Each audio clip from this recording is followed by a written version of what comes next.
Si Toma ay isang malungkot na tao na nag-aaral sa Academy City, na kung saan isang lugar kung saan ang agham ay umabot na sa matataas na antas dahil sa mga makabagong teknolohiya at mga estudyanteng asper, na may malalakas na kapangyarihang psychic. Ang Academy City ay nangunguna sa agham at teknolohiya kaso si Toma ay isang bobo at malas na tao mula pa noong siya ay isinilang, marahil dahil naniwala ang kanyang ina na walang epekto ang paninigarilyo at pag-inom habang buntis. Isang araw ay pumunta si Toma sa isang restaurant para makatikim ng kakaibang pagkain, doon ay nakita niyang may isang lalaking siga na nanliligaw sa isang babae na halatang hindi interesado. Nagdesisyon si Toma na maging bayani at hinarap ang siga at sinabing tigilan nito ang babae. Pero biglang lumabas ang mga kasamahan ng siga na nakagamit ng kakaibang pulbos sa banyo at handang bugbugin si Toma. Tumakbo si Toma sa takot at nang makarating sa tulay ng lungsod at napansin niyang hindi na siya sinusundan, napanatag siya ngunit biglang lumapit ang babae mula sa restaurant at tinanong siya kung bakit siya tumayo laban sa siga kung tatakbo lang din naman siya. Tinanong niya ang babae kung siya ang nagtaboy sa mga siga at sumagot ito ng oo habang nagpapalabas ng kuryente mula sa kanyang katawan. Sinimulan ng babae ang pagpapaliwanag tungkol sa railgun na gumagamit ng makapangyarihang electromagnetic force para magpalipad ng metal sa napakabilis na bilis. Ipinakita niya ang kanyang abilidad sa pamamagitan ng pagpapalipad ng barya sa tabi ng ulo ni Toma sa bilis na 3 beses ng tunog. Naiwang tulala si Toma sa nakita niyang pinsala ng railgun ng babae at sinabing alam na niya na level 5 ang psychic power nito. Sinabi niya na lumapit siya para iligtas ang mga siga mula sa kanya. Nagagalit ang babae sa pagpapasikat ni Toma at sinabing mga level 0 lang ang mga siga kaya hindi niya kailangan ng abilidad para harapin sila. Sinabi ni Toma na alam naman niyang magaling siya kaya't huminto na lang siya sa pagiging mayabang at bumalik sa kusina kung saan siya nababagay. Napipikon ang babae at bigla siyang sinugod ng kidlat. Sinubukan na ipaliwanag ni Toma na isa rin siyang level 0 kaso sa kabila nito ay nagawang pigilan ng kamay niya ang kuryente ng babae nang walang pinsala. Nagkunwari siyang cool at sinabi sa babae na malas lang siya na siya ang nakatagpo nito. Nagdesisyon ang babae na tawagin si Thor para tumulong. Dahil sa malakas na atake ng kuryente nawalan ng kuryente ang buong lungsod kaya't nagdusa si Toma hindi gumagana ang bentilador niya at napanas ang pagkain sa ref at nadurog pa niya ang kanyang credit card sa kamalasan. Pinatawag si Toma ng mga guro sa eskwelahan kahit linggo dahil bumabagsak siya sa mga klase. Nagdesisyon siyang manatiling positibo at gawin ang payo ng mga Instagram billionaire na magsimula ng araw sa pamamagitan ng pag-aayos ng kama. Habang inaayos ang mga kumot para mawala ang amoy ng pandikit at napansin niyang may babaeng nakabitin sa kanyang bahay na nakadamit ng madre. Natatarante siya ngunit biglang nagising ang babae at humingi ng pagkain. Nagtaka si Toma kung ano ang problema ng babae ngunit sinabi nito na magiging masaya siya at pagpapalain siya kung pakakainin siya. May natitira pa siyang panas na hotdog na natapakan na niya kaso kinain pa rin ito ng babae. Matapos ito ay pinakain ni Toma ang babae ng stir-fry na gawa sa mga gulay na halos napapanas na sa kanyang ref. Nagustuhan ito ng babae dahil libre naman ito at nagsimulang makonsensya si Toma at nagdesisyon na siya na lang ang kakain ng lumang pagkain, ngunit nawalan agad siya ng malay. Nagpakilala ang babae bilang si Index at hindi naniniwala si Toma na iyon ang tunay niyang pangalan. Ipinaliwanag niya na siya ang nagtataglay ng mga ipinagbabawal na teksto at kagabi ay hinahabol siya ng masasamang tao na gustong makuha ang mahigit 100,000 magic box na dala niya. Sinubukan niyang tumakas sa pamamagitan ng pag-akyat ngunit natapos ito sa pagkakatulog sa bahay ni Toma. Tinanong ni Toma kung may dala siyang USB o susi sa isang library ngunit sinabi ni Index na nasa kanya mismo ang mga libro, at walang makakakuha sa mga ito nang walang pahintulot niya. Sinabi niyang ang mga masamang tao na humahabol sa kanya ay mga mangkukulam mula sa Magic Council. Nagtaka si Toma dahil sa mundong ito ay marami ang may kakaibang kapangyarihan ngunit walang magic. Sinabi niya na ang mga supernatural na kakayahan ay maaaring mapalabas gamit ang agham sa mga lugar tulad ng Academy City, ngunit imposibleng magkaroon ng magic. Ipinilit ni Index na kung totoo ang mga supernatural na kakayahan, totoo rin ang magic at hiningi ni Toma ang pruweba. Ngunit sinabi ni Index na hindi siya makakagawa ng magic. Nadismaya si Toma subalit sinabi niya na may espesyal na abilidad din siya kaya niyang tanggalin ang anumang supernatural ability gamit ang kanyang kanang kamay. Tinuwanan lang siya ni Index at sinabing nagiging nakakatawa na siya. Nagkaroon sila ng matinding pagtatalo at iginiit ni Toma na patutunayan niya ito ngayon at kaya niyang pigilan ang kahit anong kakayahan kung mayroon man siyang kapangyarihan. Ipinaliwanag ni Index kay Toma na ang suot niyang balabal ay isang napakalakas na banal na artifact na kayang pigilan ang anumang pinsala. Hinamon niya si Toma na patunayan ang kanyang kakayahan sa pamamagitan ng pagsaksak sa kanya, pero binanggit ni Toma na kung may espesyal na abilidad ang balabal kaya niya itong sirain sa isang hawak lang. Tumayo siya at hinawakan ang balikat ni Index na nakangiti dahil wala namang nangyari ngunit bigla na lang sumabog ang kanyang kasuotan, at nagkaroon si Toma ng malinaw na tanawin at ng kanyang katawan bilang pagbawi. Kinagat siya ni Index sa iba't ibang parte ng katawan at natutulala sa isang sulok ng silid. Humingi ng paumanhin si Toma at sinabing hindi niya alam na mangyayari iyon at maya-maya ay bumangon si Index at bumalik sa ayos ang kanyang balabal. Naalala ni Toma na may klase siya kaya tinanong niya si Index kung ano ang plano nito. Handa siyang payagan itong manatili ngunit sinabi ni Index na aalis siya dahil kung manatili siya doon ay maaaring dumating ang mga masamang mangkukulam. Umalis siya ng kwarto at sinundan siya ni Toma kaso biglang nadapa siya at naapakan ang kanyang cellphone. Sinabi ni Index na tila ang kanang kamay niya ay nagpapawala rin ng swerte at proteksyon, kaya dapat niyang itago ito. Tinanong ni Toma kung saan siya pupunta at sinabi ni Index na sa simbahan siya tutuloy dahil protektahan siya ng mga ito laban sa Magic Council. Binanggit ni Toma na delikado ito at inabisuhang bumalik kung kailangan niya ng tulong at sumang-ayon si Index. Sinabing babalik siya para sa pagkain pero natakot nang bigla siyang palibutan ng mga higanteng robot vacuum.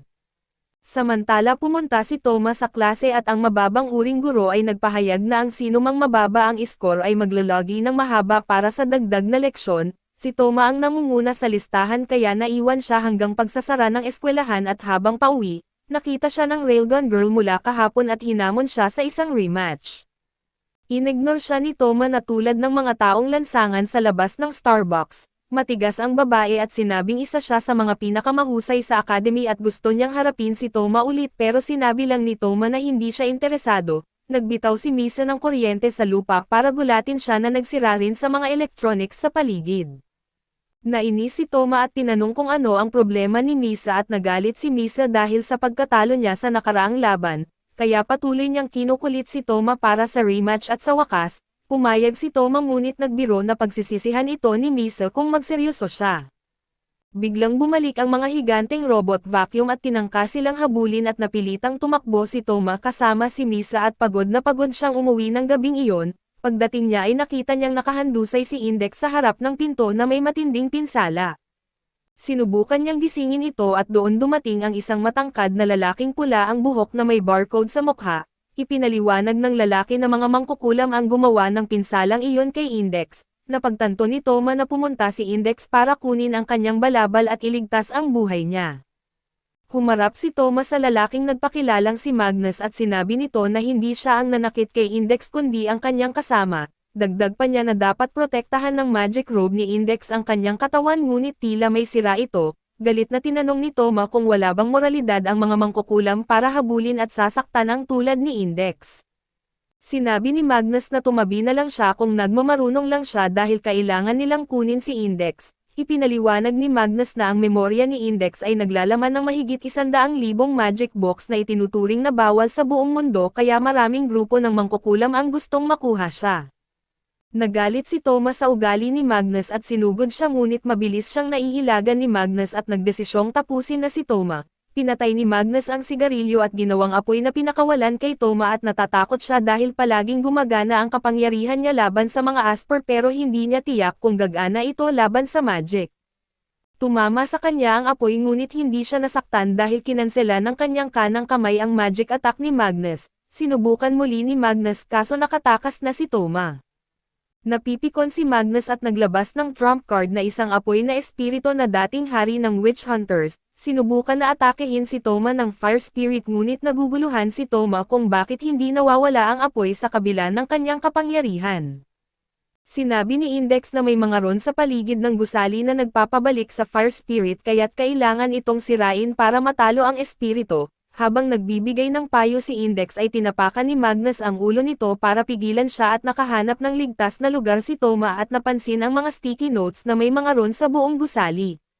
Bigla siyang tinutukan ng fire spirit at habang tumatakas siya ay tumalon siya palabas ng gusali, sa kabila ng pagkahulog mula sa ikatlong palapag at tumayo si Toma ng walang sugat na parang tunay na matapang. Sinubukan niyang tumakas mula sa fire spirit ngunit napansin niyang hindi ito makalalabas sa lugar kung saan naroon ang mga Ron.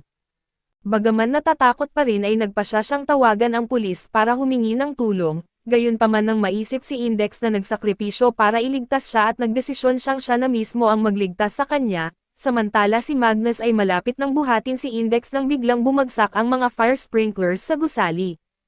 Akala niya na ideya ni Toma ito para patayin ang fire spirit pero dumating si Toma para harapin siya.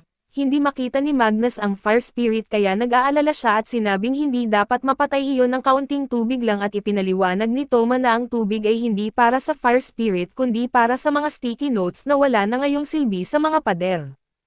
Biglang nagpanik si Magnus ngunit sumugod pa rin ang fire spirit at sa wakas, tuluyan itong nawasak ni Toma dahil nawawala na ang sulat ng mga Ron sa tubig kaya't wala na itong bisa na parang inutil na mga utong ng lalaki. Natakot si Magnus at sinubukan na mag-chant ng spell ngunit naunahan siya ni Toma at tinamaan siya ng malakas na suntok.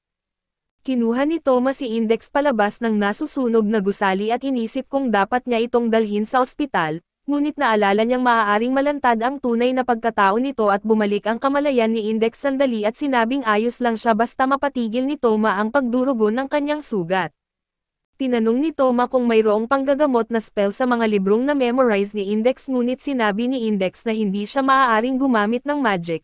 Ipinaliwanag niyang hindi kayang gamitin ng mga asper ang magic na ginawa para sa mga normal na tao na gustong magkaroon ng supernatural na kakayahan.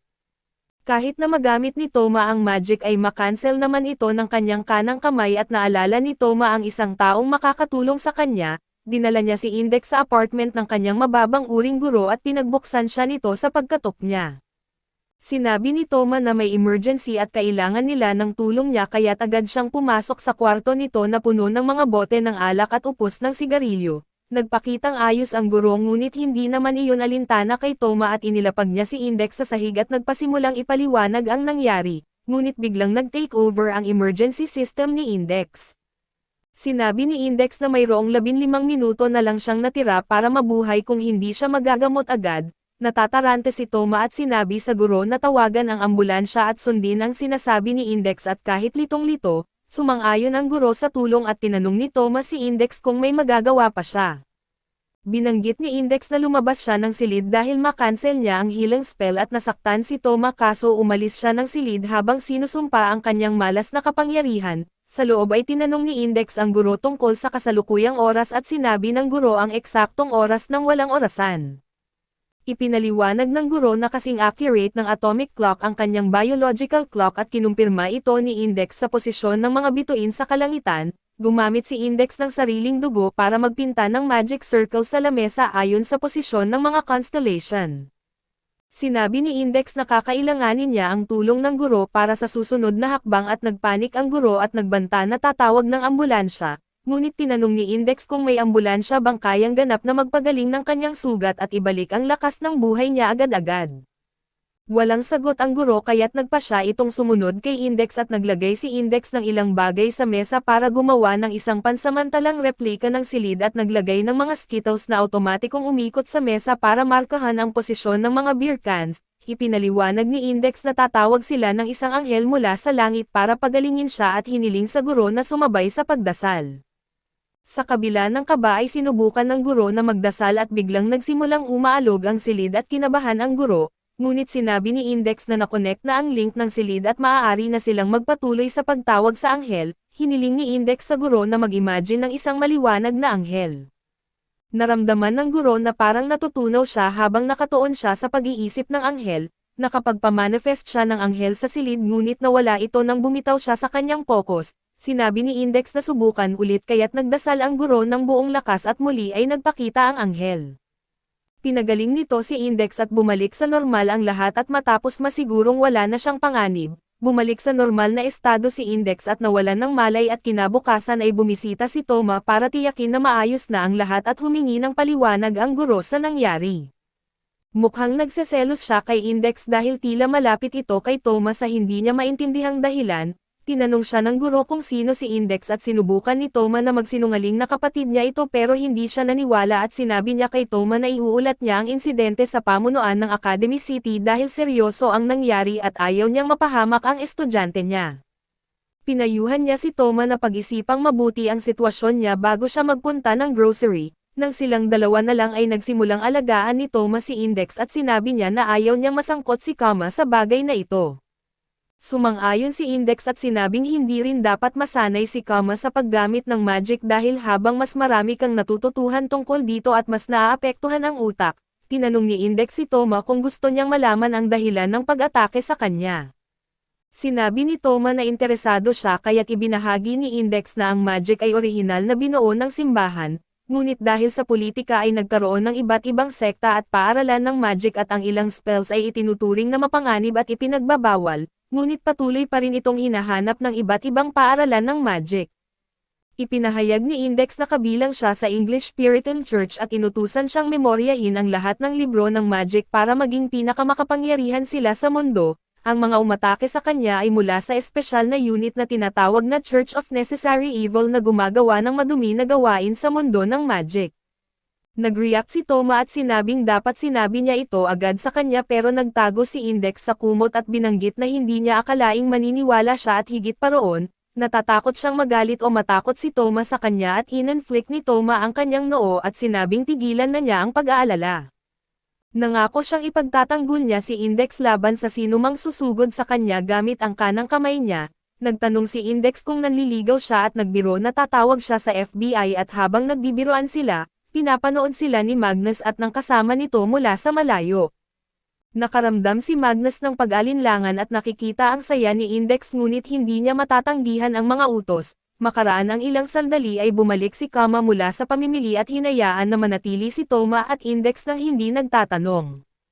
Kinagabihan ay nagdesisyon si Toma na samahan si Index sa bathhouse at tuwang-tuwa siya dahil bihira siyang makalabas at habang nag-uusap, binanggit ni Index na hindi niya maalala ang mga nangyari noong nasa England siya at naalala lamang niya ang mga ipinagbabawal na libro at ang mga istrukture ng iba't ibang simbahan, simula nang dumating siya sa Japan 1 taon na ang nakalipas. Tinanong siya ni Toma kung alam niya kung paano nawala ang kanyang alaala ngunit sinabi ni Index na wala siyang ideya. Nalungkot si Toma para sa kanya at tinanong siya ni Index kung nahuhulog na ba siya sa kanya. Binanggit ni Toma na hindi siya magkakagusto sa isang babaeng kasing flat ng surfboard kaya't kinagat siya ni Index sa inis at tumakbo palayo. Habang hinahanap siya ni Toma ay bigla siyang napunta sa isang bakanteng lugar, lumitaw si Cory na isang miyembro ng Magic Council at sinabi na ginamit niya ang mga ron para panatilihin ang mga tao sa labas ng lugar, pinakilala niya ang sarili at sinabing ibigay ni Toma si Index kung ayaw niyang mapahamak. Tumanggi si Toma kaya't ipinakita ni Cory ang kanyang kapangyarihan sa pamamagitan ng isang malakas na slash na nagputol sa steel pole, bagaman nanghina si Toma sa nakita at tumanggi pa rin siyang sumuko kaya't nagpadala si Cory ng mas malalakas na slash na nagpapatakot sa kanya.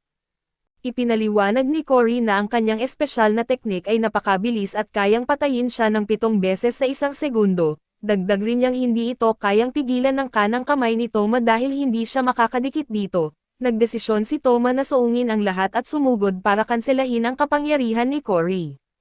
Gumanti ng isang slash si Cory at bumagsak si Toma. Sinabi ni Cory na may buong gabi siya at hindi niya gustong gumamit ng deadly force kaya't uulitin lang niya ang tanong hanggang magbago ang sagot ni Toma at sa desperasyon ay bumangon siya at muling sumugod, ngunit nasugatan siya ng mga matatalas na steel wire na ginamit ni Cory bilang depensa. Napagtanto ni Toma na hindi pala magic user si Cory kaya hinarap niya ito tungkol dito. Sinabi ni Cory na hindi niya kailangan ng magic para talunin si Toma at pinayuhan siya na huwag siyang pilitin na pumatay dahil ayaw niyang may masaktan. Muli ay hinimok ni Cory si Toma na sumuko ngunit matatag niyang sinabing hindi siya susuko kay Index. Sumugod siya sa kabila ng mga atake ni Cory kaya't nagpa siya si Cory na makipaglaban ng malapitan. Napabagsak niya si Toma at tinapakan at tinanong kung bakit niya ginagawa ito para sa isang babaeng kakilala lang. Tinanong ni Toma kung bakit niya hinahabol si Index at sinabi na isa siyang weak na hindi man lang kayang protektahan ang isang inosenteng babae. Pero alam niyang iba si Cory malakas siya at dahil hindi pa siya pinatay ay alam niyang may puso rin ito. Tinanong niya kung bakit hindi na lang niya iligtas si Index imbis na habulin ito at doon biglang nag-snap si Cory. Sinabi ni Cory na hindi rin siya masaya sa ginagawa niya dahil kaibigan niya si Index at gusto niyang maging masaya ito.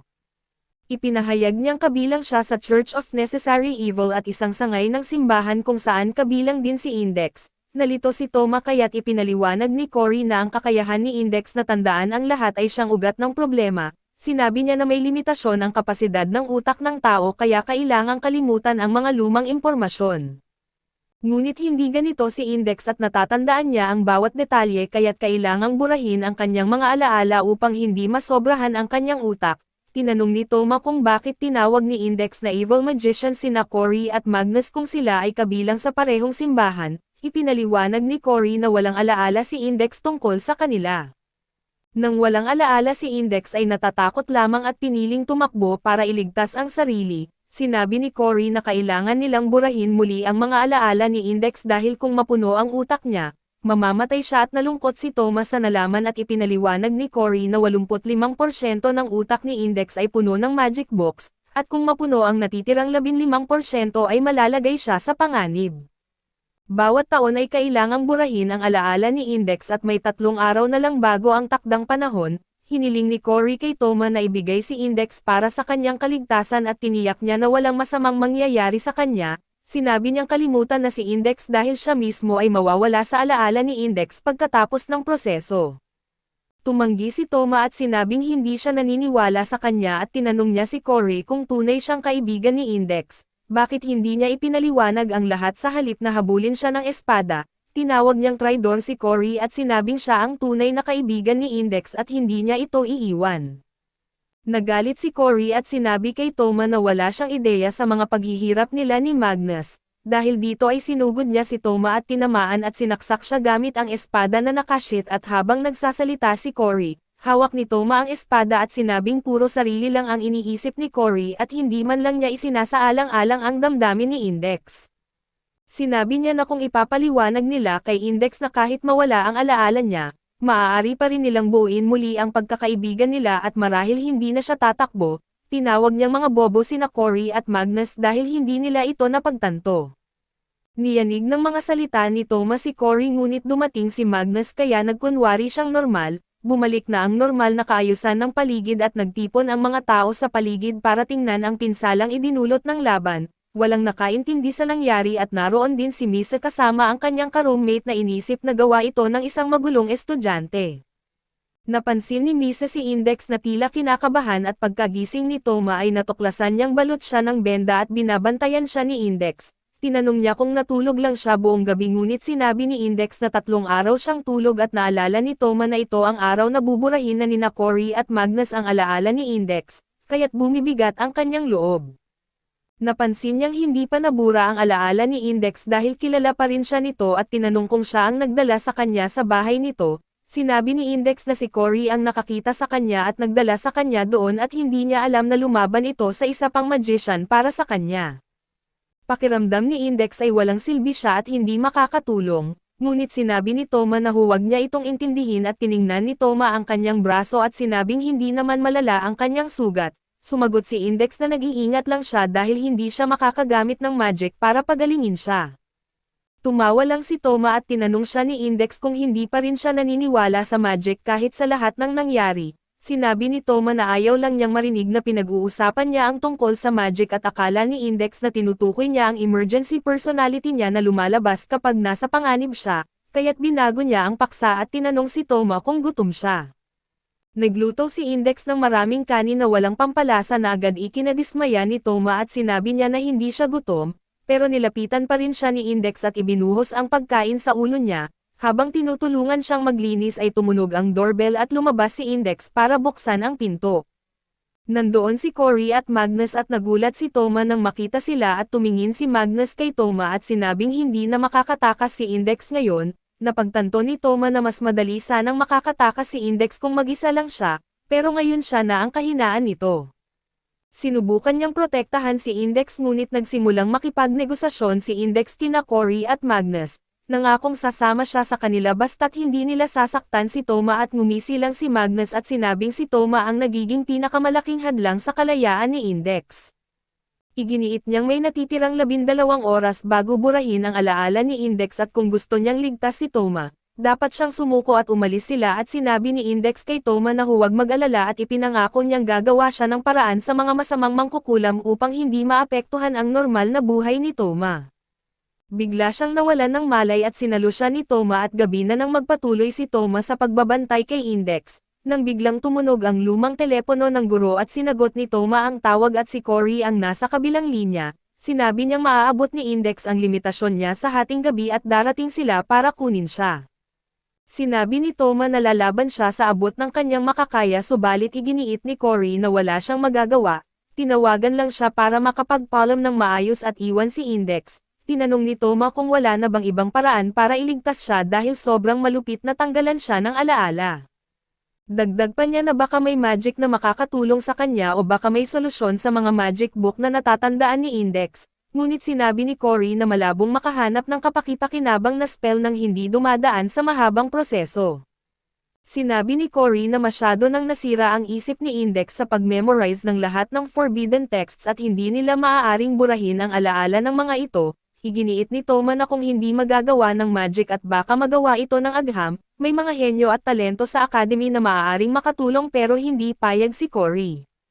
Sinabi niya kay Toma na gawin ang lahat ng kanyang makakaya sa kabila ng alam niyang kabiguan at ibinaba ang tawag. Hindi pa rin sumusuko si Toma at sinubukan na maghanap ng solusyon at nakakita siya ng libro tungkol sa memory loss ngunit walang nahanap na makakatulong. Inisip niyang humingi ng tulong mula sa mga mananaliksik ngunit wala itong makontak. Nang maghating gabi ay narinig ni Toma na lumalala ang paghinga ni Index at dumating sina Magnus at Cory upang simulan ang ritual sa pagbure ng kanyang alaala. Nakiusap si Toma na itigil nila ito at sinabing gusto niyang subukan ang kapangyarihan ng agham para mailigtas si Index nang hindi kinakailangang burahin ang kanyang mahalagang alaala dahil ito ang ninanais ng lahat. Ngunit sinunggaban ni Magnus ang ulo niya at tinanong kung gusto lang ba niyang subukan at habang buhay ang nakataya. Sinabi ni Magnus na kung naniniwala siyang makapangyarihan ang agham, dapat hawakan niya ang magic artifact na magbubura ng alaala ni Index at gawing walang bisa ito. Ngunit ibig sabihin nito ay maaaring malagay rin sa panganib ang buhay ni Index. Nag-atubili si Toma kaya't sinabi ni Magnus na maupo siya sa isang sulok at hayaan silang gawin ang kanilang trabaho. Nagsimulang umiyak si Toma dahil hindi man lang niya mailigtas ang isang babae. Sinabi ni Magnus na umalis siya at huwag hayaang makialam ang malas na kanang kamay niya sa ritual na maaaring makapinsala sa buhay ni Index. Ngunit nagpa siya si Cory na bigyan siya ng pagkakataon para makapagpaalam ng maayos. Naalala ni Cory ang unang beses na kailangan nilang burahin ang alaala ni Index at nagbantay sila sa tabi niya at umiyak buong gabi. Iniisip niya na kung may natitirang malalim na damdamin si Toma para kay Index at maaaring maging mas malaking banta siya sa ritual. Mayroong 15 minuto bago magsimula ang ritual kaya't pumayag si Magnus na bigyan si Toma ng 10 minuto para makipag-usap kay Index. Nang makaalis ang dalawang magicians na tagpuan ni Toma na nagising si Index. Nakita ni Index ang mga guhit sa pader at natakot. Iniisip na nandoon na ang mga masamang mangkukulam para kunin siya. Iginiit niya kay Toma na tumakas ngunit pinakalma siya ni Toma at binanggit na ayos na ang lahat. Hinahaplos niya ang mukha ni Index at humihingi ng paumanhin sa kanyang kahinaan, ngunit nangakong hindi na niya ito hahayaang mangyari muli at sinabi niyang magiging malakas siya upang matalo ang sinumang nagtrato sa kanya ng masama. Ngumiti lang si Index at nagpasalamat bago muling natulog. Nagsimulang umiyak si Toma dahil wala siyang nagawa kaso bigla niyang napagtanto kung paano napupuno ng alaala ng isang taon ang 15% ng utak ni Index kahit na may perpektong memorya siya. Tinanong niya si Cory kung paano nila nakuha ang mga numerong ito at tumawag siya kay Kama na kalalabas lang sa paliguan at tinanong siya tungkol sa kondisyon ng perpektong pag-alaala. Sinabi ni Kama na bihira ito subalit normal lang at tinanong ni Toma kung talagang maaaring mapuno ng alaala ng isang taon ang 15% ng utak ng tao, dahil ibig sabihin ay mabubuhay lamang ang taong may ganitong kakayahan ng 7 o 8 taon bago ma-overload ang kanilang utak. Sinabi ni Kama na mali iyon at walang posibilidad na mangyari iyon. Ipinaliwanag niya na ang utak ng tao ay kayang mag-imbak ng alaala hanggang 140 taon at nahahati ito sa iba't ibang kategorya. Bigla na lang napagtanto ni Toma na mali ang mga numerong ibinigay sa kanya at hindi mapapahamak si Index dahil sa memory overload. Naisip niya na alinman sa nilinlang siya ni Cory o pinaniwalaan din ni Cory ang mga kasinungalingang sinabi ng simbahan, habang papalapit ang deadline ay napag-isipan ni Toma na maaaring may spell na inilagay sa utak ni Index ng simbahan upang siya ay mamatay kapag hindi nabure ang kanyang alaala kada taon. Naniniwala siya na ito ang tunay na dahilan at nagpasya siyang sirain ang spell gamit ang kanyang kapangyarihan. Hinawakan niya ang mukha ni Index upang sirain ang spell ngunit hindi niya naramdaman ang anumang espesyal na kapangyarihan. Naisip niyang samantalahin ang pagkakataong ito para hanapin ang spell sa buong katawan ni Index. Bigla niyang napansin ang paghinga ni Index mula sa bibig kaya't isinuksok niya ang kanyang hindi hinugasang daliri sa bibig ni Index at natagpuan ang nakatago na curse throne doon. Biglang lumutang si Index sa ere at may madilim na aura sa paligid ng kanyang katawan, at naging berdeng walang buhay ang kanyang mga mata habang kinokontrol siya ng emergency program. Agad siyang sumugod kay Toma na ginamit ang kanyang kapangyarihan upang mapaatras siya, na nagdulot ng pagsabog at nakuha ang atensyon ng dalawang mangkukulam sa labas, nakumpirma ng emergency program na nawasak na ang protective seal sa isip ni Index at hindi na ito maaayos. Inuna ng program ang pagprotekta sa lahat ng magic box sa utak ni Index at nagpas siyang tapusin ang banta sa kanya. Sinuri ng program ang kakayahan ni Toma at pumili ng isang powerful magic spell mula sa magic box upang ganap siyang wasakin. Sinugod siya ni Index ng spell at nagawa ni Toma na harangan ito gamit ang kanyang kanang kamay kaso ramdam pa rin niya ang lakas at sakit mula sa advanced spell. Pati sina Cory at Magnus ay nagulat sa biglaang paggamit ni Index ng magic kaso sinabi ni Toma na kaya niyang gamitin ito mula sa simula. Iginiit niya na nagsinungaling ang simbahan sa kanila dahil ayaw nilang gamitin ni Index ang kanyang mga kakayahan. Ipinaliwanag niya na kahit hindi mawawala ang mga alaala ni Index taon-taon ay hindi siya mamamatay, at ang simbahan ay naglagay lang ng spell para magmukhang delikado ito at sinabi niya kina Cory at Magnus na maaari pa nilang mailigtas si Index kung sisirain ang spell, at tinanong kung sa palagay ba nila ay ipapaliwanag ng simbahan ang buong katotohanan sa mga tagalabas tulad nila. Nabigla sila sa buong katotohanan at sa kabilang banda ay nagpasya si Index na gumamit ng isa pang mahika dahil hindi na epektibo ang kasalukuyang ginagamit niya. Napaatras si Toma dahil dito at biglang nagdesisyon si Magnus na tulungan siya at tinatakpan ni Magnus ang buong silid ng mga talisman at sumuporta rin si Cory dahil hindi na kayang lumaban ni Toma sa mapanirang atake ni Index. Sa kanilang pinagsamang lakas ay napalihis nila ang atake ni Index papunta sa langit na kung saan tumama ito sa isang satellite at nawasak ito ng madali. Napagtanto ni Cory na ang mahika na ginamit ay ang alamat na tinatawag na Dragon Breath at kaya nitong pumatay ng sino mang matamaan nito. Ipinaliwanag niya kay Toma na huwag hayaang tamaan siya nito ngunit humarap muli si Index sa kanila upang tapusin ang laban. Tinawag ni Magnus ang espiritu ng apoy upang mahadlangan ang Dragon Breath at habang tumakbo si Toma papunta kay Index upang pigilan siya. Nagpalit ng estratehiya si Index at winasak ang espiritu ng apoy gamit ang isang espesyal na mahika, pero sapat na ang oras na iyon para makalapit si Toma at mahipo ang ulo ni Index at dahil sa kapangyarihan ni Toma ay nawasak ang emergency program sa loob ni Index, at nawalan siya ng malay habang pabagsak sa sahig. Lumapit si Toma sa kanya habang bumabagsak ang mga balahibo na liwanag mula sa kalangitan at iniangat siya at may sinabi sina Cory at Magnus sa kanya, ngunit hindi niya marinig ang mga ito at naramdaman niyang may mali at bigla siyang nawalan ng malay na bumagsak sa ibabaw ni Index. Pagkalipas ng ilang araw ay pumunta si Index sa ospital upang dalawin si Toma at alam ng senior na doktor na nasa syudad siya nang walang dokumento kasama ang dalawa pang nakakahinalang tao.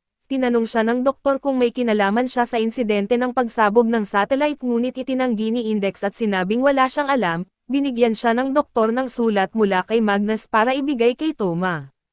Hindi natuwa si Index na kay Toma sumulat si Magnus at hindi sa kanya kaya't galit na binuksan niya ang papel at binasa ang sulat. Sa sulat ay nagpasalamat si Magnus kay Toma sa pagligtas kay Index at sinabing sinubukan nilang i-confront ang simbahan sa panlilinlang nito, ngunit walang sagot ang nakuha nila. Hiniling ni Magnus kay Toma na bantayan muna si Index at sa sandaling makaipon sila ng sapat na impormasyon at lakas upang protektahan siya, babalik sila para sa kanya at pagkatapos basahin ni Index ang sulat ay bigla itong sumabog at nawala na ikinagulat ng doktor. Sinabi ng doktor na kabisaduhin niya ang nilalaman ng sulat para kay Toma at pinayuhan siyang huwag masyadong mabigla sa pagdalaw. pumunta si Index sa kwarto ni Toma at kumatok ng may kaba at pinapasok siya ni Toma at masaya siyang tumakbo papalapit, ngunit biglang sinabi ni Toma na baka nagkamali siya ng kwarto. Nagulat si Index dahil kahit pa sinabi ng doktor na nawala ng alaala si Toma na hindi niya matanggap ang katotohanan ito, ayon sa doktor ay hindi lang alaala ang nawala kundi pati ang ilang brain cells ni Toma kaya hindi na niya maalala ang mga bagay na nakalimutan niya.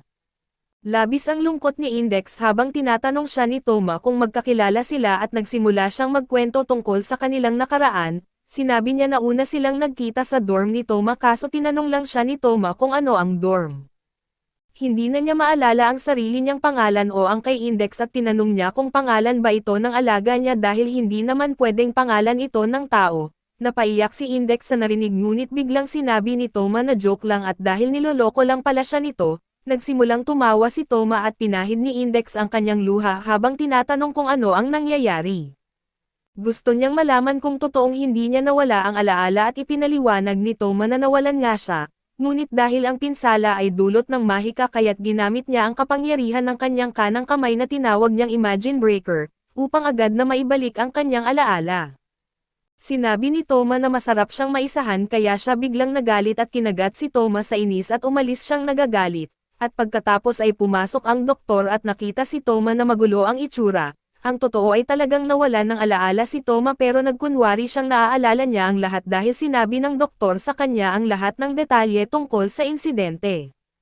Binanggit niya na ayaw niyang masaktan si Index sa pagsasabi ng totoo at hindi rin niya alam kung bakit ganoon ang nararamdaman niya para kay Index. Sabi niya na marahil ay may bahagi ng kanyang sarili na naaalala pa rin si Index at kung hindi ito sa kanyang utak, tiwala siyang nasa puso niya ito.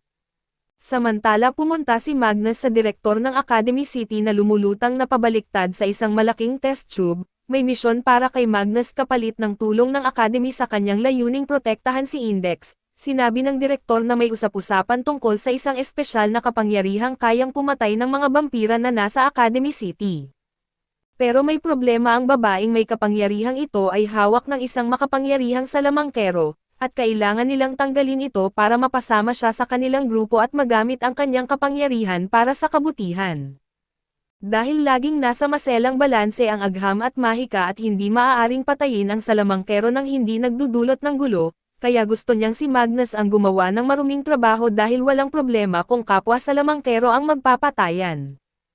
Alam niyang mapanganib ito kaya tinatasan niya si Toma na samahan si Magnus dahil ang kapangyarihan ni Toma ay natural na kaaway ng mga salamangkero. Iniisip ni Magnus na may panganib pero para sa direktor ay hindi ito isyo dahil wala naman daw brain cells si Toma para makaproseso ng mga spell o may bahagi ito sa iba. Bagaman may alinlangan ay pumayag si Magnus sa utos ng direktor na tila may masama na balak sa hinaharap. 2 linggo na ang nakalipas mula nang mawala ang alaala ni Toma, at sinusubukan niyang mamuhay ng normal habang itinatago ang kanyang kalagayan kay Index. Isang araw habang pauwi sila mula sa pamilihan ay napatitig si Index sa isang ad ng ice cream. Tinanong siya ni Toma kung gusto niyang kumain nito pero nagpakumbaba si Index at sinabing isa siyang lingkod ng Diyos at hindi dapat nagpapakasarap sa mga luho. Binanggit ni Toma na hindi niya siya pipilitin kaso agad na nagbago ang tono ni Index at sinabing isa pa siyang trainee na madre, kaya siguro pwede naman siyang magpakasasa paminsan-minsan at biglang dumating ang mga kaibigan ni Toma at binati siya, pero hindi niya sila matandaan at nahirapan siyang magbigay ng sagot. Tinanong nila tungkol kay Index at inakala nilang lalaki siya na nakaka-cosplay bilang madre dahil walang babaeng ganoon kaliit ang dibdib. Lihim na nagalit si Index ngunit itinago ang kanyang killer instinct sa likod ng kanyang banal na asal at upang mapakalma siya, dinala siya ni Toma sa tindahan ng ice cream pero sarado ito kaya napunta sila sa McDonald's sa malapit. Nakisama na rin ang mga kaibigan ni Toma kahit na halos wala na siyang pera pero masyadong excited si Index dahil makakatikim siya ng milkshake na hindi galing sa mga pari ng simbahan. Sinabi niya kay Toma na magmadali dahil nakahanap siya ng magandang upuan at sa kanyang pagsulyap, nakita ni Toma ang isang babaeng shrine priestess na nakayuko kaya't lumapit siya para tanungin kung ayos lang siya. Sinagot lang siya ng babae na napakain siya ng sobra at tinanong siya ni Toma kung ano ang ibig niyang sabihin. Ipinaliwanag ng babae na medyo malungkot siya kaya kumain siya ng 830 hamburger, pero ngayon wala na siyang pamasahe pauwi at sinabi ni Toma na para siyang tanga dahil hindi niya inisip ito ng maaga. Binanggit niyang manghihiram na lang siya ng kulang na pera sa iba at biglang tumingin ang babaeng shrine priestess sa kanya na may inaasahang mga mata. Iginiit ni Toma na wala siyang maitutulong pero ang mga kaibigan ni Toma ay humahanga na sa kagandahan ng priestess. Nang marinig niyang maganda siya ay sinabi ng priestess kay Toma na bigyan siya ng 100 yen at gagawa siya ng OnlyFans channel para sa kanya. Tumanggi si Toma at binanggit niyang wala siyang kahit isang sentimo at tumingin ang babaeng shrine priestess sa mga kaibigan ni Toma, pero mas wala rin silang pera kaysa kay Toma at nainis si Index at sinabing ang mga priestess dito sa syudad ay tila nakakainis. Sumagot ang babae na hindi siya priestess kundi isang salamangkero at agad na nagalit si Index at hinihiling na ipaliwanag ng babae ang kanyang eskwela at specialty kung siya nga ay isang salamangkero. Sinubukan na mapakalma ni Toma si Index at sinabing maniwala na lang sa babae, ngunit tinawag siya ni Index na mapagkunwari dahil hindi siya naniwala noong unang nagkita sila. Bago pa makasagot si Toma ay may ilang lalaking nakasot na dumating at agad na lumapit ang babae sa kanila at humingi ng 100 yen at binigyan siya ng mga ito ng walang tanong. Tinanong ni Toma kung kilala niya ang mga ito at sinabi niyang sila ang mga guro niya sa cram school at saka siya umalis kasama ang isa sa kanila. Nagtaka si Toma sa nangyari, pero habang pauwi sila na may ibang napansin si Index at tinuro ang isang pusa na iniwan na mag-isa sa gilid ng kalsada. Gusto niya itong ampunan pero tumanggi si Toma dahil bawal ang alagang hayop sa dorm na nagalit si Index at nagtatampo kaya't tumakbo ang kuting. Nagalit si Index kay Toma kahit siya ang nagpatakbo sa kuting kaso bigla niyang naramdaman ang presensya ng mahika malapit doon, dali-dali siyang tumakbo upang tingnan ang sitwasyon at sinabihan si Toma na umuwi na lang. Naisip ni Toma kung susundan ba niya si Index nang bigla niyang maramdaman ang isang pamilyar na pakiramdam. Lumapit si Magnus sa kanya at binanggit na gumamit siya ng mga ron upang mapapalayo ang mga tao sa lugar na wala siyang ideya na nawalan ng alaala si Toma kaya't binati niya ito ng normal. Nagulat si Toma kaya inatake siya ni Magnus gamit ang apoy kaso ginamit ni Toma ang kanyang kanang kamay para pigilan ito. Sinabi ni Magnus na ito ang kilala niyang Toma at nagsimulang mag-isip si Toma kung ano ang klase ng buhay na mayroon siya noon bago siya nawalan ng alaala. Kinuha ni Magnus ang isang liham mula sa kanyang coat at ginamit ang mahika upang paikutan siya ng mga pahina sa hangin. Walang ideya si Toma kung ano ang nangyayari at sinabi ni Magnus na may misyon sila para pasukin ang Masawa Cram School, dahil may batang babae na hawak sa loob. Ibinunyag niya na ang nagtatag ng Cram School ay isang makapangyarihang salamangkero mula sa grupong alchemy. Sa likod ng itsurang Cram School ay isa itong pseudo-relihiyosong grupo na may nakakahinalang layunin. Pakiramdam ni Toma na lumalala na ang sitwasyon at kung hindi siya kikilos ay matutuklasan ni Magnus ang kanyang lihim. Bigla siyang nagpakitang matapang at sinabing huwag siyang utusan ni Magnus at sinabi ng pulang buhok na salamangkero na mahalaga ang misyong ito para sa kapayapaan, at sinimulan niyang ipaliwanag ang mga detalye at ang nagtatag ng Cram School ay isang kilalang alchemist na tinatawag na Alias na nawala sa mapa 3 taon na ang nakakaraan at biglang bumalik. Ang batang babae na hawak niya ay may kapangyarihang tinatawag na deep blood at ang tanging paraan upang patayin ang mga bampira. Nagulat si Toma nang malaman na umiiral ang mga bampira at sinabi ni Magnus na kahit ang karamihan sa mga salamangkero ay hindi naniniwala sa kanilang pag-iral, ngunit kung may kapangyarihang deep blood na tiyak na may mga bampira rin. Ipinaliwanag niya na ang kanilang misyon ay pumasok sa Cram School at iligtas ang batang babae at si Toma ay sasama sa kanya. Tumanggi si Toma na sumama sa isang mapanganib na misyon kaso tinatakot siya ni Magnus na kukunin niya si Index kung hindi siya susunod. Nagulat si Toma sa sinabi ni Magnus na ang dahilan kung bakit pinahihintulutan siya ng simbahan na makasama si Index ay para tiyakin na hindi ito magtataksil sa kanila. Pero kung siya ay magtataksil ay iisipin ng simbahan na banta siya at kukunin nila si Index at sinabi ni Magnus na pag-isipan niyang mabuti ang kanyang desisyon at saka umalis. Pagbalik ni Toma at Index sa kanilang kwarto ay may nais sabihin si Index. Ipinatong niya ang kanyang kamay sa bukol sa kanyang tiyan kaya tinanong ni Toma kung kaninong anak iyon dahil sigurado siyang hindi siya ang ama.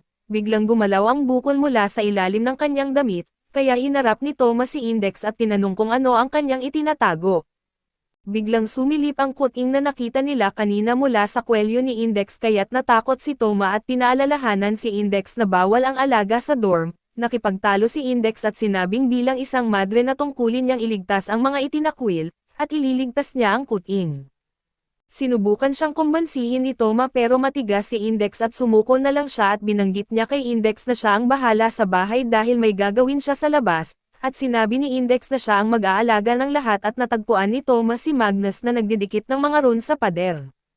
Dahil nais niyang iwan ang kanyang fire spirit doon upang protektahan si Index sakaling may ibang mga salamangkero na tumorget sa kanya, tinanong siya ni Toma kung may gusto ba siya kay Index at biglang namula si Magnus habang pilit na itinanggi ito at sa kabila nito, nagpatuloy sila sa kanilang misyon at dumating sa gusali kung saan matatagpuan ang Cram School.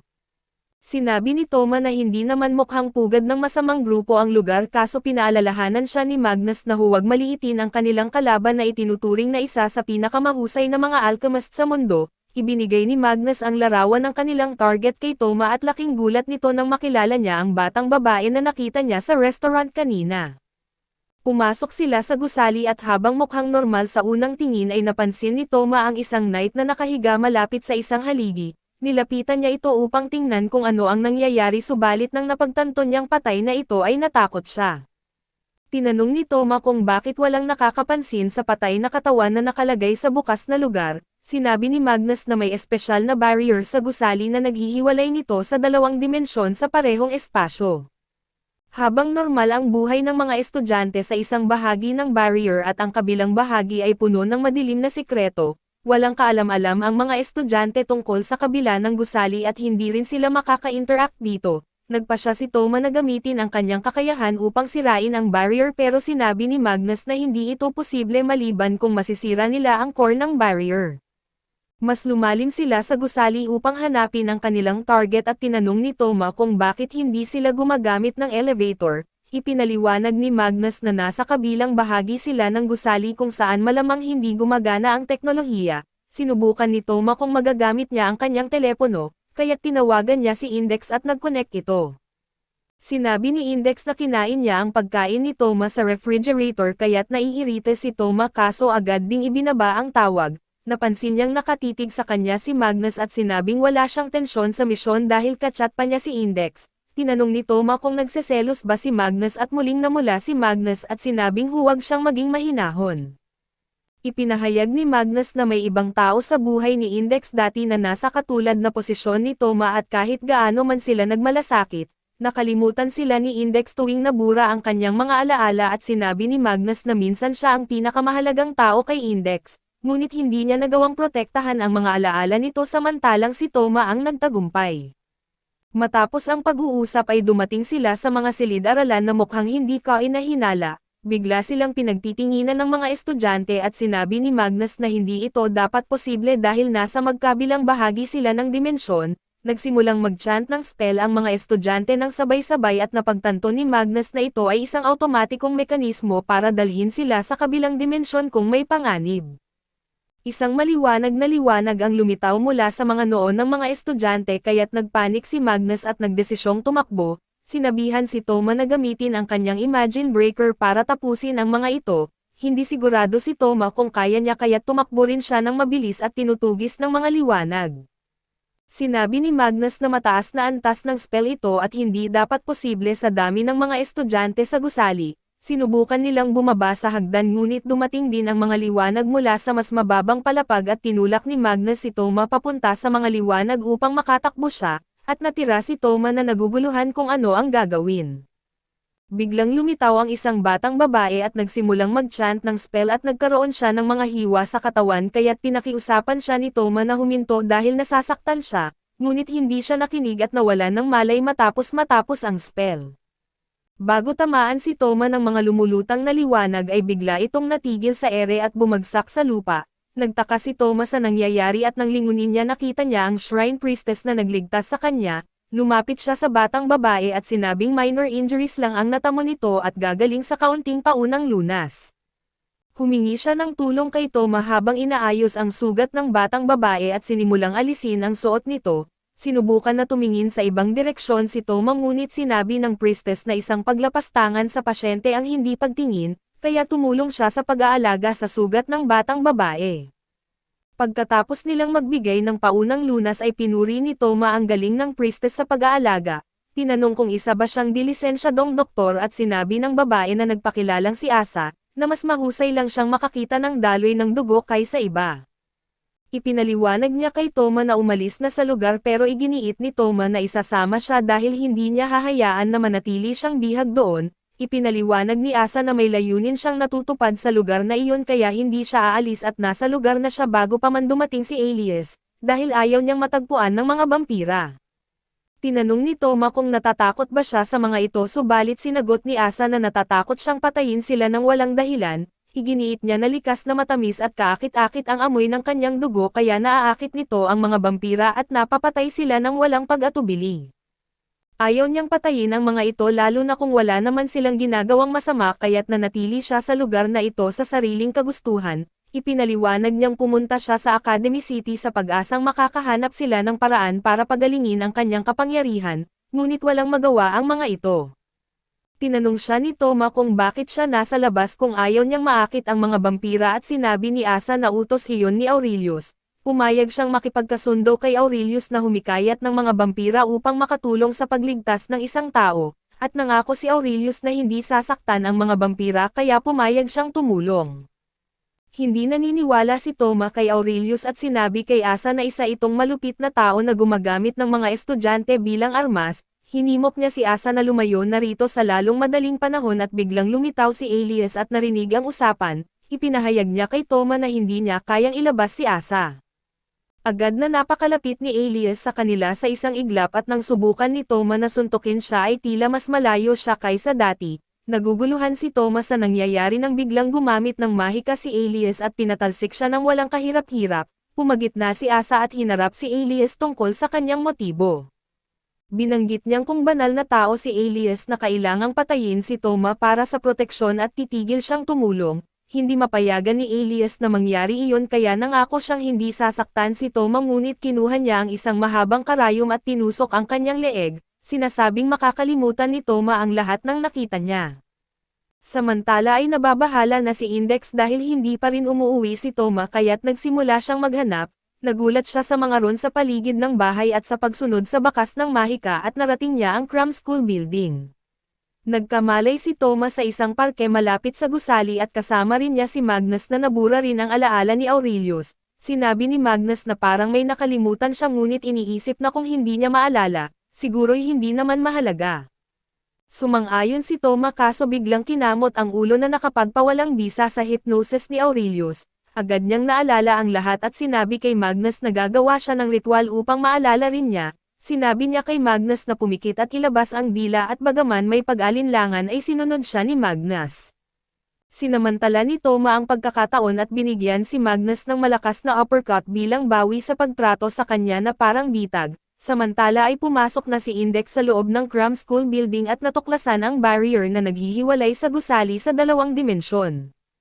Lumabas si Alias upang batiin siya at sinabing matagal na silang hindi nagkikita pero hindi siya naaalala ni Index. Iginiit ni Alias na hindi niya inaasahang makita siya roon ngunit ito na ang pinakamalaking swerte na maaari niyang makuha. Gumamit siya ng mahika para patulugin si Index at kasabay ng pagdating ni Toma at Magnus sa gusali. Nakita nila ang mga kasama ng patay na knight sa labas ng gusali na nagtipon upang patayin si Alias. Gumamit ang mga ito ng malakas na spell na nagpabagsak sa dalawang tore ng gusali ngunit biglang na-rewind ang pinsala at bumalik sa dati ang gusali. Sinabi ni Magnus na iyon ang tunay na kapangyarihan ni Alias at hindi magiging madali ang laban. Biglang narinig ni Toma ang pamilyar na tunog ng pagngiyaw at nang lumingon siya ay nakita niya ang kuting na gumagapang mula sa ilalim ng damit ni Index. Natulala si Toma at nang ma-realize ni Toma na sumunod si Index sa lugar na iyon, nagsimula siyang mag-alala na nasa panganib ito. Samantala ay daladala ni Alias si Index patungo sa kanyang opisina na kasunod si Asa. Nagmadaling pumasok sina Toma at Magnus sa gusali at patuloy si Toma sa pagpapahayag ng pag-aalala kay Index. Sinabi ni Magnus na mag-relax siya dahil hindi sasaktan ni Alias si Index at bigla niyang naisip kung ano ang tunay na layunin nito. Sa opisina ay tinitingnan ni Aurelius si Index ng may pagmamahal at sinasabing magtatapos na ang kanyang pagdurusa. Ipinahayag niya kay Asa na akitin ang mga vampira doon dahil ito ang dahilan kung bakit niya kinailangan ang tulong nito.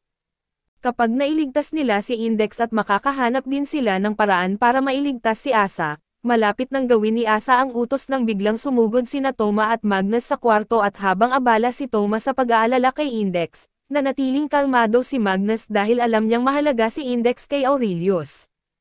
Ibinunyag ni Magnus kay Toma na minsang naging tagapag-alaga rin ni Index si Aurelius at maaaring naglelo ito 3 taon na ang nakalipas upang hahanapan siya ng paraan para maligtas. Ngunit sa halip na sabihin ng direkta na ang delikadong spell kay Index ay natanggal na at sinabihan ni Magnus si Aurelius na kahit anong gawin niya ay hindi niya maililigtas si Index.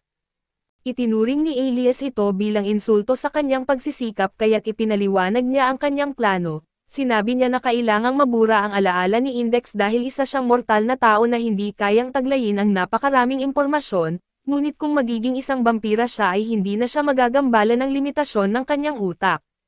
Sinabi niyang ang lahat ng ito ay para sa kaligtasan ni Index ngunit nainis si Toma nang isipin niyang gagawin siyang vampira ni Aelius. Nang makuha ni Magnus ang buong reaksyon ni Aelius at sa wakas ay nagsalita siya ng tapat, sinabi niyang ang dahilan kung bakit hindi magtatagumpay si Aelius sa pagligtas kay Index ay dahil hindi na ito kailangan.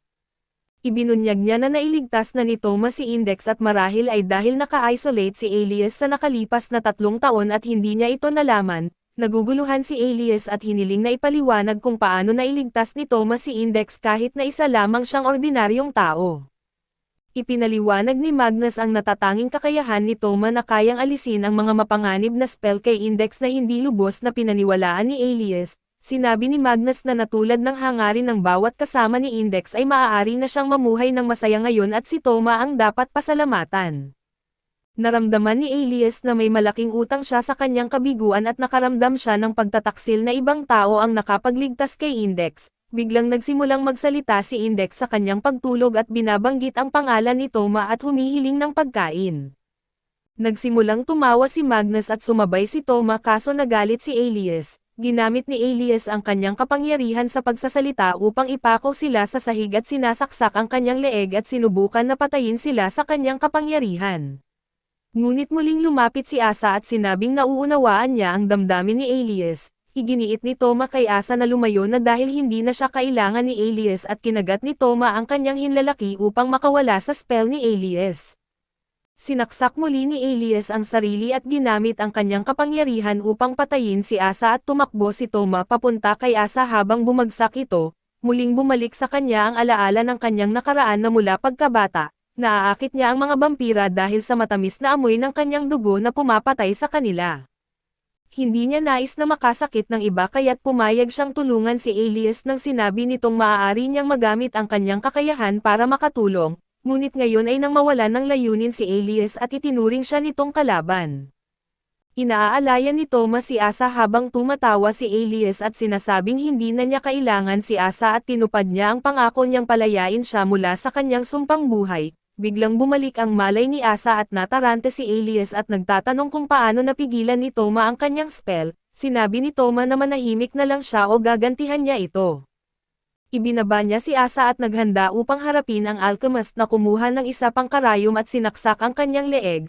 Iniutos kay Toma na mamatay sa pamamagitan ng pagkasikal kaso pinigilan ni Toma ang spell gamit ang kanyang kakayahan. Inutusan naman siya ni Aelius na mamatay sa pamamagitan ng kuryente ngunit napigilan din ito ni Toma.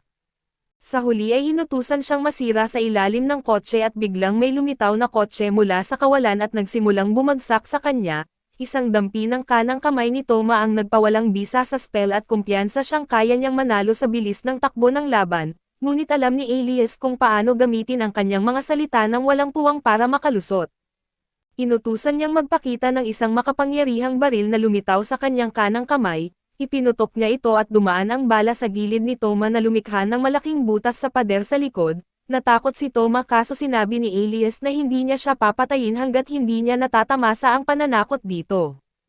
Nagpakita si Aelius ng 5 ganoong baril sa bawat kamay at binaril si Toma pero lahat ng bala ay hindi aktwal na tumama at nananakot lang siya. Lumapit siya kay Toma upang takutin pa ito at sinimulan siyang tuyain ni Magnus at ang kanyang power speech.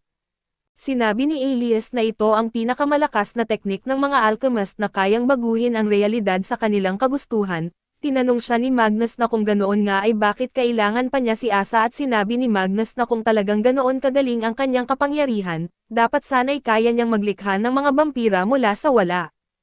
Hindi ito nagustuhan ni Alias at itinaas niya si Magnus sa ere at pinarusahan ito tulad ng isang brutal na teknik na ginawa ni Cassandra Nova sa mga comics. Halos masuka si Thomas sa nakita at ngunit napaisip siya sa tanong ni Magnus at naisip niya, kung kayang baguhin ni Alias ang realidad bakit hindi niya ginamit ang kanyang kapangyarihan para iligtas si Index. Naisip niya na marahil may iba pang limitasyon ang kakayahan ni Alias at bigla niyang naisip ang trick nito. Sa puntong iyon ay nagpa siya si Alias na tapusin na si Toma dahil nawawalan na siya ng pasensya. Binago niya ang kanyang baril sa isang espada at ipinutok ito sa kanang braso ni Toma na agad na naputol. Sinabi niya ngayong hindi na magagamit ni Toma ang kanyang kakaibang kapangyarihan at wala na itong laban, ngunit biglang tumawa si Toma na parang baliw na kinagulat ni Alias at nalito siya at sinubukan na barilin ulit si Toma gamit ang baril na espada, kaso hindi siya tinamaan. Nagpakita siya ng 10 espadang baril at binaril si Toma kaso walang tumama at sinubukan niyang mag-summon ng mga guillotine upang tapusin ito, ngunit naglaho ang mga ito bago pa man tumama at natatarante na si Alias habang umaatras mula kay Toma, nagtatanong kung bakit hindi niya ito masaktan. Sa sobrang pagkataranta ay nalaglag ang kanyang mga karayom habang kinakalap ang mga ito, tinitigan siya ni Toma ng masama at tinatanong kung bakit kailangan pa niya ang mga iyon. Halos mapaihi na sa takot si Alias kaya't tumakbo siya papunta kay Index at nagkubli sa tabi nito. Inisip niyang nawawalan na ng bisa ang kanyang power speech at sinubukan niyang mapakalma ang sarili. Tumayo siya upang muling harapin si Toma pero nakita niyang bumangon na rin si Magnus mula sa naunang atake at hawak-hawak na ngayon si Index. Nang tingnan ni Alias si Toma at inihayag nito ang kanyang natuklasan tungkol sa sekreto ng kanyang kapangyarihan, naunawaan niyang hindi binabago ng power speech ni Alias ang mga batas ng realidad kundi ginagawang totoo ang mga bagay na iniisip niya. Kaso may limitasyon ang isip ni Alias sa kanyang imahinasyon, kaya't ginagamit niya ang mga karayom upang manatiling matalas ang kanyang isip at itaboy ang mga walang silbing kaisipan sa pamamagitan ng sakit. Habang kalmado pa rin si Toma kahit nawala ang isang braso at inisip ni Alias na isa siyang halimaw at binaligtad ng kanyang sariling kapangyarihan, habang may halimaw na lumitaw sa lugar ng braso ni Toma at tinapos si Alias at kinabukasan, si Toma ay na-admit sa ospital at muling ikinakabit ng parehong doktor ang kanyang braso. Sinabi ni Toma na hindi niya inasahan na magiging ganoon kadali ang pagkakabit nito at sinagot siya ng doktor na siya mismo ay nagulat sa kanyang sariling kakayahan. Sinabi ng doktor na hindi kapanipaniwala na 2 beses nang na-admit si Toma sa ospital para sa seryosong kaso sa loob lamang ng 2 linggo, at tinanong kung sadya ba siyang pumupunta doon para sa mga nurse.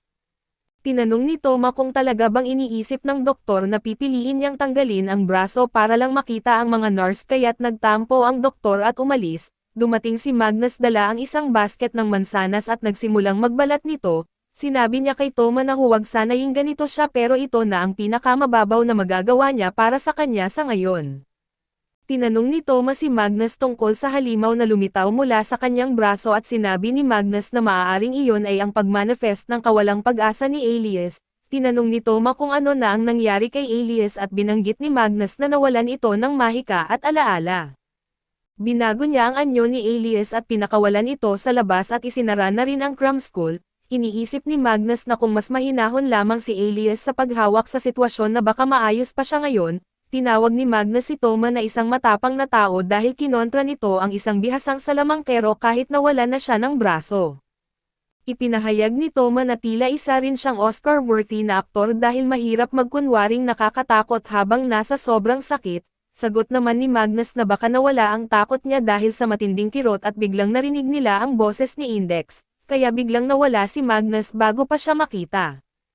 Umakyat si Index sa kama ni Toma at kunwaring nagagalit dahil nagligtas na naman siya ng ibang babae at tinanong ni Toma kung sino ang nagsabi sa kanya at lumabas si Asa mula sa kanyang hideout at binanggit siya ang nagsabi. Tinanong ni Toma kung bakit naroon si Asa at kung magkasama ba silang dumating ni Index. Sinabi ni Index na hindi niya gustong dalhin si Asa pero mapilit itong magpasalamat kay Toma kaya't isinama niya ito. Ibinunyag niya na napagpasyahan ng simbahan na tanggapin si Asa at sinabi ni Toma na tila hindi iyon ang pinakamahusay na ideya. Biglang lumabas ang kuting mula sa loob ng robe ni Index at kinamot ang mukha ni Toma bago tumakbo palayo. Hinabol ito ni Index na lumikha ng gulo sa silid at napasigaw na lang si Toma at binanggit rin ni Asa na dapat iniwan na lang nila ang kuting sa dorm at tinanong ni Toma kung pumunta rin ba siya doon. Naputol ang atensyon niya sa kaguluhan na ginawa ni Index at ng Kuting, at ngumiti lamang si Asa habang pinagmamasdan sila na puno ng buhay.